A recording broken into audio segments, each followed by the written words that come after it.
झाकण झुल्याने अशी पोस्ट केलेली मित्रांनो की बुवा शेतकरी आता अतिवृष्टीमुळं त्रस्त आहे, त्याचे सगळे पिकं होऊन गेले आणि अशा परिस्थितीमध्ये ह्या झाकण झुल्या नालायकाने अशी पोस्ट केली, ती तुम्हाला वाचून दाखवतो का अरे अरे हरामखोरांनो, कष्ट करा. पाऊस नाही पडला की दुष्काळ जाहीर करा म्हणतात. पाऊस जास्त पडला की नुकसान भरपाई द्या म्हणतात.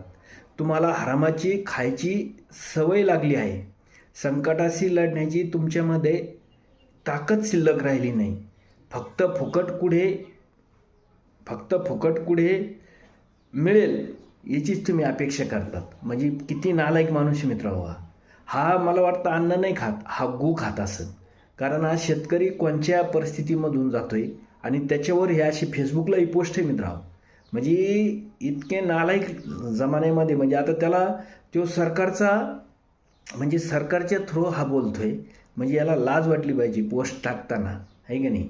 म्हणजे एवढे बी भक्त नसावे की बाबा तुझं बाप तुझं काय, तू काय शेतकरी नाही. बरं शेतकऱ्यांना जे बनवलेलं आहे ते तो खात नाही का?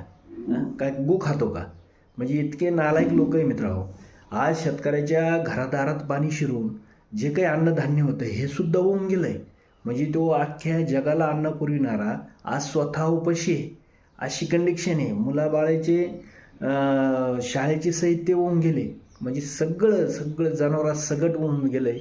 आणि अशा याच्यामध्ये की बाबा तू मदत नाही करू शकत नालायक, आणि तो ऐकून मदतीची अपेक्षा पण काय ठेवणार आम्ही. पण कमीत कमी शेतकऱ्याप्रती ज्या भावना आहेत ते व्यक्त करताना जरा चांगल्या करा, आहे का नाही. हे असे नालायक लोक जन्माला येऊन यांचं म्हणजे काय आहे की बाबा शेतकरी हा जगाचा पोशिंदा आहे की नाही. आणि त्यांना बनविणारेच ते जो शेतकरी बनवितोय तेच सगळे खातात. एवढे तुम्ही पैसे देऊन खातात. कारण आम्ही जे बनवितो ना, आम्ही कष्ट करूनच बनवितो, हरामाचं नाही खात बाबड्या, आहे की नाही. कष्ट लागतात, तिथं घाम गाळा लागतो, तेव्हा ते अन्न तयार होतंय, तेव्हा ते धान्य तयार होऊन मग ते तुमच्या ताटात येतंय. नालायक माणूस ह्या. आणि याचं हे मित्रांनो की असे लोक आहे ना, म्हणजे हे राक्षसी वृत्तीचे लोक आहे, नीच म्हणून त्याला. यांच्याकडे चांगले विचार कधीच नसणार.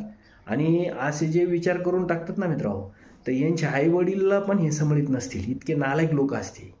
म्हणजे यांचे आईवडील पण वृद्धाश्रमात असतील, हे की नाही. कारण हे शेतकरीप्रती जर यांच्या अशा भावनाही म्हणले, मग हे काय बाकीचं करणार. म्हणजे एवढं नालायकपणा आहे. म्हणजे काय चाललंय, शेतकऱ्याचे आज जीव चालले, वाहून गेले. काही शेतकरी त्याच्यामध्ये वाहून गेले पुरामध्ये. अशी परिस्थिती असताना अशा पोस्ट टाकणं कितपत चांगलं आहे मित्रांनो, आहे की नाही. आणि याला एवढं स्टोल करा की याला परत कधी असं लक्षात नाही राहिलं पाहिजे की अशी पोस्ट टाक.